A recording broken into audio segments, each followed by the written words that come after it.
सुप्रभात। हिंदी की कक्षा में आपका स्वागत है। आज का जो हमारा उपविषय रहेगा वो रहेगा कक्षा 9वीं बच्चे काम पर जा रहे हैं, जिसके कवि हैं राजेश जोशी।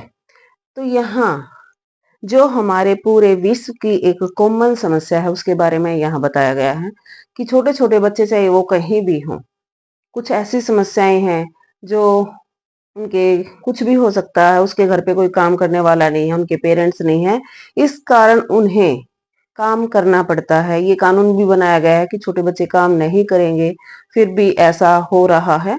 ये हम सब के लिए शर्म की बात है। यहाँ इस कविता में कुछ ऐसा बताया गया है कि जो केवल बताने के लिए नहीं है, बल्कि एक क्वेश्चन मार्क है हमारे पूरे समाज पर, हमारे देश में और हमारे विश्व में भर में। क्योंकि ये ऐसा केवल एक देश में नहीं बल्कि लगभग विश्व के हर देश में ऐसा हो रहा है। कोहरे से ढकी सड़क पर बच्चे काम पर जा रहे हैं। सर्दी का मौसम है, चारों तरफ धुंध कोहरा, ठिठुरन वाली सर्दी। ऐसे समय में जो बच्चे हैं वो काम पर जा रहे हैं। कब जा रहे हैं? सुबह सुबह बच्चे काम पर जा रहे हैं। जो कवि है वो बार बार इस चीज के ऊपर स्ट्रेस डालता है, जोर डालता है कि जो बच्चे हैं वो काम पर जा रहे हैं। हमारे समय की सबसे भयंकर, डराने वाली, सबसे मतलब हमारे लिए ऐसा जो हमें भय लगना चाहिए, हमें डर लगना चाहिए, हमें इस बारे में सोचना चाहिए, ऐसी पंक्ति है। यह है भयानक है। इसे विवरण की तरह लिखे जाना, केवल बता देना कि बच्चे काम पर जा रहे हैं, विवरण कर देना, किसी चीज के बारे में बता देना, ये बहुत ही भयानक है, गलत भी है। ठीक है, लिखा जाना चाहिए इसे सवाल की तरह, कि एक सवाल होना चाहिए हमारे समाज में कि बच्चे काम पर जा रहे हैं तो क्यों जा रहे हैं, एक क्वेश्चन की तरह ये पूछना चाहिए। काम पर क्यों जा रहे हैं बच्चे? क्या अंतरिक्ष में गिर गई हैं सारी गेंदें? कि जो बच्चे जिन गेंदों से खेलते हैं, क्या वो एक ऐसा स्थान है जहां से ऊपर की चीजें ऊपर, और अंतरिक्ष ऐसा स्थान बताते हैं कि साइंस वाले इसको ज्यादा डिफाइन कर पाते हैं कि जो हमारा आकाश से ऊपर कुछ ऐसी जगह है जहां पर जो चीजें चली जाती हैं वो वहीं पर रह जाती हैं। तो क्या अंतरिक्ष में हमारे बच्चों की सारी गेंद चली गई है? क्या दीमकों ने खा लिया है सारी रंग बिरंगी किताबों को? जो छोटे बच्चे पढ़ते हैं, रंग बिरंगी किताबें जिनको देखकर बच्चों का मन करता है पढ़ने का, क्या ऐसी किताबों को सभी में दीमक लग गई है, सभी को नष्ट कर दिया गया है दीमकों के द्वारा? क्या काले पहाड़ के नीचे दब गए हैं सारे खिलौने?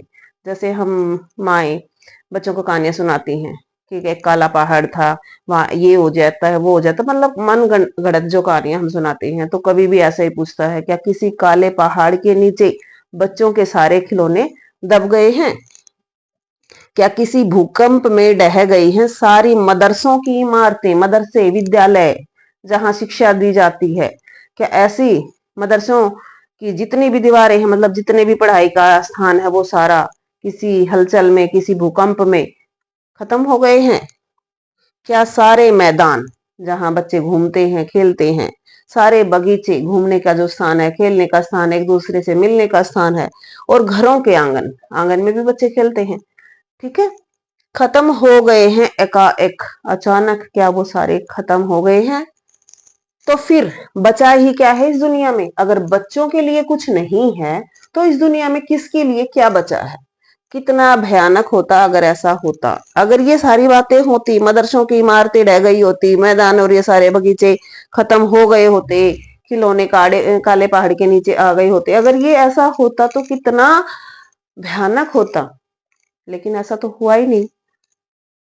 भयानक है, लेकिन इससे भी ज्यादा यह है कि सारी चीजें हस्ब मामूल, हस्ब मामूल का मतलब होता है कि यथावत, जो जहां थी वही हैं, किताबें भी हैं, स्कूल भी हैं, खेल के मैदान भी है, बगीचे भी हैं, लेकिन फिर भी, पर दुनिया की हजारों सड़कों से गुजरते हुए फिर भी, केवल एक देश में नहीं, केवल हमारी समस्या नहीं है, ये सभी देशों की ये समस्या है कि प्रत्येक देश में बच्चे, बहुत छोटे बच्चे काम पर जा रहे हैं, कि छोटे छोटे बच्चों को काम करना पड़ रहा है। ये हम सब के लिए बहुत ही एक भयानक पंक्ति है, एक शर्मनाक पंक्ति है, क्योंकि हम अपने आप को विकासशील, विकसित देशों में गिनते हैं, ठीक है, प्रगति हम कर रहे हैं, कुछ देशों ने कर ली है, तो ऐसे देशों में भी अगर बच्चे काम कर रहे हैं, क्योंकि उनकी ये जो उम्र होती है वो पढ़ाई लिखाई की होती है, और जो बच्चे हैं वो देश का, किसी भी देश का भविष्य होते हैं, तो ये चीजें कितनी गलत हैं,